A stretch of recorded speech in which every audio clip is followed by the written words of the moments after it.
くせ。はい、皆さんこんにちは。車の大自然加賀俊平です。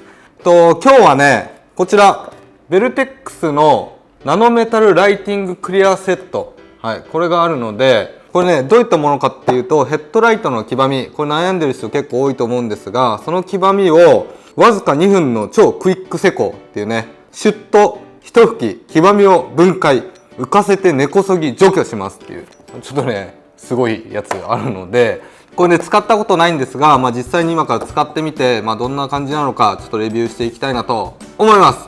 そしたら早速外へレッツゴー。はい、そしたら外にやってきました。で、今回ね黄ばみを落とす車両がこちら10アルファード、見てわかる通り、左右両方ともね綺麗に黄ばんでますと。もうね綺麗すぎる。逆にねもうフィルムを貼ったのかっていうぐらいね綺麗に黄ばんでいます。で、運転席側こっちをね養生してあるので、こっちをねちょっとこちらベルテックスのナノメタルライティングクリアセット、これを使って黄ばみを落としていきたいなと思います。で、僕自体ねこの商品使ったことないので、実際どれだけ綺麗になるかっていうのはやってみないと分かりません。なので、早速ねちょっと施工していきたいなと思います。で、セット内容なんだけど、まず一つはこちらマイクロファイバータオル、これとあとこれがね黄ばみを落とすやつなのかな、シャンプーベルテックススーパークリーンシャンプー、これで黄ばみを落とすみたい。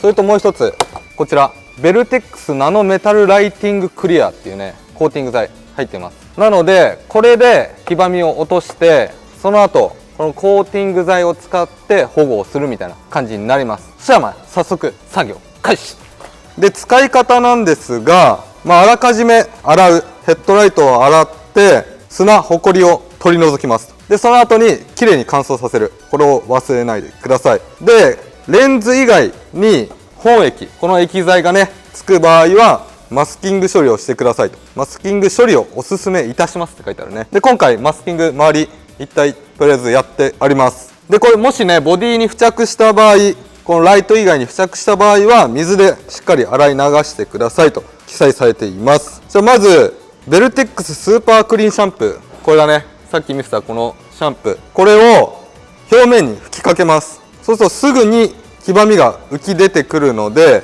20秒ほど待ってから拭き取る。なるほどね。吹きかけて20秒待って拭き取るか水で洗い流す。で、これには研磨剤が含まれておりませんということです。そしたらね早速かけていっちゃおうかな。はい、そしたらね吹きかけていきます。いくよ。出ない。出てきた。こういうこと？うわ、すげえ。見える？やばっ、超汚ねえんだけど。これは養生した方がいいわ。全体に吹きかける。うわ、見て見て見て、わかる？うわ、すげえ。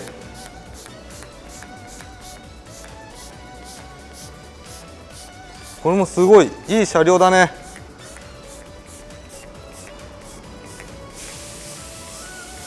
やば、こんなもんでいいのかな。で、今結構プッシュしたんだけどまだ結構残っています。あんま使ってない。うわ、すげえ。見える？この辺。汚い汚い汚い。養生した方がいいわこれ。それちょっと20秒ぐらいちょっと待ちます。すげえ。ちょっとなんかもっとやりたくなるなこれ。うわ、すごいな。これわかる？これこの辺、こことかすごくない？ほら、この泡がねいいんだろうね多分。うわ、すげえ汚ねマジやば。ほらこの辺すごいね。はい、そしたらね20秒ぐらい経ったので拭き上げていきます。で、先ほど付属されているベルテックスのマイクロファイバータオル、青だったんですが、ちょっとねこの黄ばみどれぐらい取れたか分かるように真っ白の綺麗なちょっとタオルを取ります。いくよ。はい。うわ、やばい。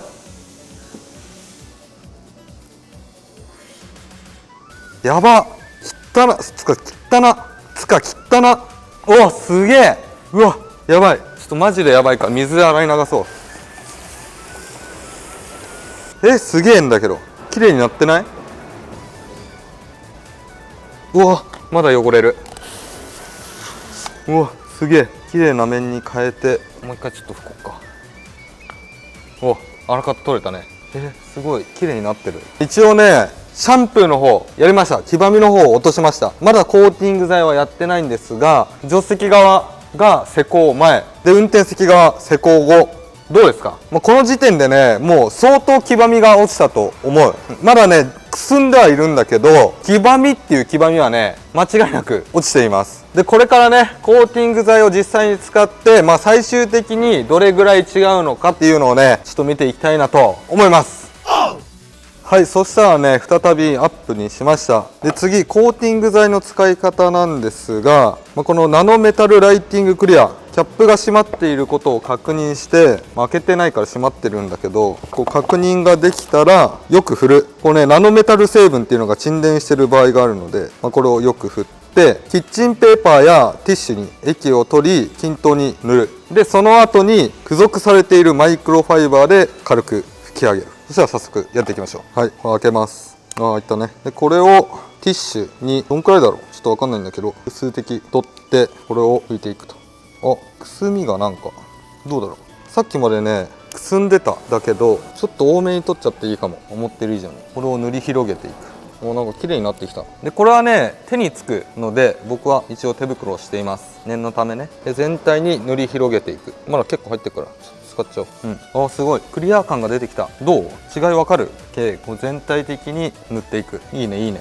OK、 全体的に綺麗に塗れたかな？塗れたと思う。そしたら蓋を閉めて付属されているマイクロファイバータオルで拭き上げていく。これだけかな。こんな感じ。どう変わったかな？もう反対と比べるとね全然違うわ。はい、こんな感じでね一通り作業が終わりました。どうですか？このね横から見たりするとねすごい違いがあるんだよね。この左右の違いどうわかる？施工後施工前。これねもうねなんだろう、うさんくさいぐらい黄色いんだよね。これはね本当にこうなっちゃうの。10アルファードとかもうやらせっていうぐらい正直黄ばんでおります。もうほんとね雲泥の差で、その多分ね見てわかると思うんだけど、若干くすんでたりするんだけど、それはねここにも書いてあって、スーパークリーンシャンプーは研磨剤が入っていないので、傷によるくすみだったり曇りは消せない場合がありますと。だから黄ばみは落ちてるんだけど、もう極度のねくすみだったりこのね傷っていうのは消せないので、そこは覚えておいてもらいたい。でもこの短時間でこれだけ黄ばみが落ちれば、正直十分かなと僕は思っています。で商品的にもねすごいやりやすいやつ。もう削ったりすることがないから時間も取らないし、ほんとちょっとやって作業が終わる。それはねすごい楽だなと思います。で最後にやったコーティング剤なんだけど、この被膜はね3日前後で完全硬化するみたいです。なので特に施工後24時間以内は触ったりね濡らしたりしないでくださいということなので、このままそっとしておきたいと思います。そしたら次反対側やってないので、ちょっとどうしようかな。マスキングで半分とかにした方が分かりやすいかな。これだとねちょっと距離があってね分かりにくいと思うので、半分ちょっと分けてやってみたいと思います。はい、そしたらねこんな感じでマスキングをして半分に分けてみました。で今からねこっち側を黄ばみ落としていきたいなと思います。はい、そしたら早速スーパークリーンシャンプー使って汚れを落としていきます。でちょっとねアドリブなんだけど、これわかる？メラミンスポンジ、これを使えばもっと落ちるんじゃないのかなと、個人的に思っているので、ちょっとこれでスプレーをした後にちょっとこすってみようかな。でこれはね正しい使い方じゃないので、ちょっと真似しないようにっていうか、結果を見てねやってもらえればいいかなと思います。いきます。はい、ほらもうすごいわかる？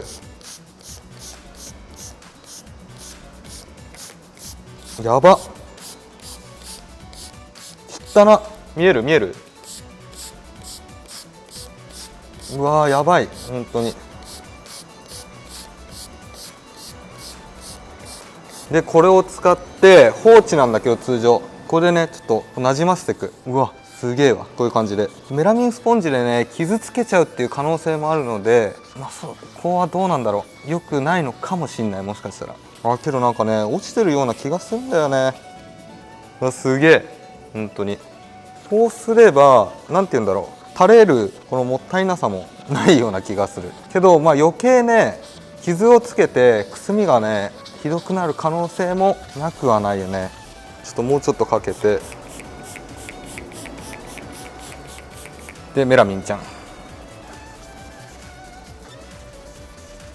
こするっていうよりは伸ばしていく感じなので、もしかしたらねウエストか、ウエスってクロスねの方がいいかもしれない。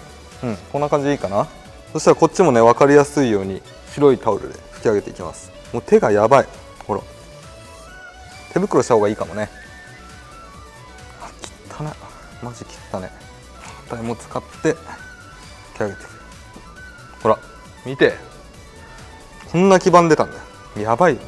何かをね表面に塗ったわけじゃないから、これわざと。これマジでこうなるの。なってる人は分かると思うんだけど、車によってはねマジで黄ばむ。ちょっと水で洗い流します。お、綺麗になってない？どう？ほら綺麗になってるような気がする。そしたら今ちょっと水で洗い流したので乾かします。で今濡れてるからね、またちょっと乾くとねクリア感が違うと思うんだよね。もうちょっとくすんで見えるような気もしなくもないので、ちょっと一回乾かします。はい、とりあえず乾きました。でさっきよりね若干この辺くすんでるつか白っぽくなってるかな。まあ黄ばみ自体はね落ちてると思うよ。それはもう続いてこちらねコーティング剤、これを塗っていきます。ちょんちょんとつけてナノコーティングね。でこれでまたねちょっとクリア感をね取り戻しますわ。映像でちょっと分かるか分かんないんだけど、どう？まんべんなく塗っていきます。でこれね黄ばみ落としをやった時に、だいたい削ったりする、コンパウンドで削ったりすることもあるんだけど、そうするとねこの余計表面がクリア層が落ちて、その後劣化しやすいっていうことがあるので、黄ばみを落とした後は基本的にこういうコーティング剤をやるのは必須かなと思います。で今回のやつについてはこのコーティング剤がついてくるのでいいよね。 OKK、 こんな感じで。続いて付属されているマイクロファイバータオル、これで拭き上げていく。こんな感じ、さっきより綺麗になったかな。 OK です。でこれでコーティング剤24時間最低ね触らないようにすると。で問題はこっちとの違いだよね。だからマスキングテープを剥がしていきたいと思います。ちょっとね液が垂れてるからちょっと洗い流そう。この辺ねすぐに洗い流せばなんともないと思うな。 OK、 そしたら剥がしていきます。よいしょよいしょよいしょ。果たして黄ばみは変わっとるのか。あ、水かけちったやつか。水濡らさないでくれって言われたのに。かーしくったー。どうお、全然違え。くっきり分かれてる。濡らしちゃったよ。カメラで映ってるかなこれ。うわすげえ。これね失敗です。水にね24時間濡らさないでくださいって言われていたんですが、調子こいて濡らしちゃいました。でカメラどう映ってる？これ分かりづらいか。どうだこの角度分かる？ここからくっきりここね、ここに線あんの分かる？これここから向こうやってない、手前やってる。全然違うね。ちょっとツイッター用に写真撮っとこう。お、いいね。写真分かりやすい。すごいわ。分かりやすい分かりやすい。はい、ちょっと上からの角度にしました。でねガラス自体、このレンズ自体ねちょっとほんとくすんじゃってるんだよね。これは白くちょっと濁っちゃってる。これは傷とかねそういう劣化になるんですが、黄ばみ自体はこの線、これ施工前施工後みたいな感じで綺麗に取れていると思います。はい、といった感じでね、こちら今回ベルテックスのスーパー8やばい危ない、ベルテックスのスーパークリーンシャンプーを使って黄ばみを落としてみました。で使ってみた感想なんだけど、非常に使いやすい。もうほんとシュッシュやってコーティング剤をパパッとやるだけなのですごい楽で、このねパッケージにも書いてあったんだけど、黄ばみ以外の傷だったりなんていうの、くすみ曇りみたいのは、正直ちょっと取れてないかなっていう感じはしますけど、黄ばみに関してはほんと綺麗に落ちる。こっち見ればこれ今わかるかな、ちょっと明るさでわかんないと思うんだけど、施工前、施工前施工後で、こっちも本当に超黄色くなってる。もうね俺が黄色くしたわけではない。もともとほんと10αとかねなりやすいんだけど、その黄ばみはほんと綺麗に落ちています。でこの商品ねコンパウンドが入っていないので、傷でできたねくすみとかは落ちません。実際に落ちていないんだけど、黄ばみに関してはね見てわかる通り、さっきタオルも見せたと思うんだけど、本当に綺麗に落ちる。ほんと手軽でね黄ばみを落としたいっていう人にはねすごいおすすめな商品なので、もしよかったら購入してみてください。はい。でね、今回コンパウンドは使ってないんだけど、次こういう傷を落として傷のくすみみたいのはね、耐水ペーパーを使ったりすれば綺麗に落ちるので、そういう動画もね上げていけたらいいなと思っております。なのでぜひよかったらチャンネル登録してください。はい、それではまた来週。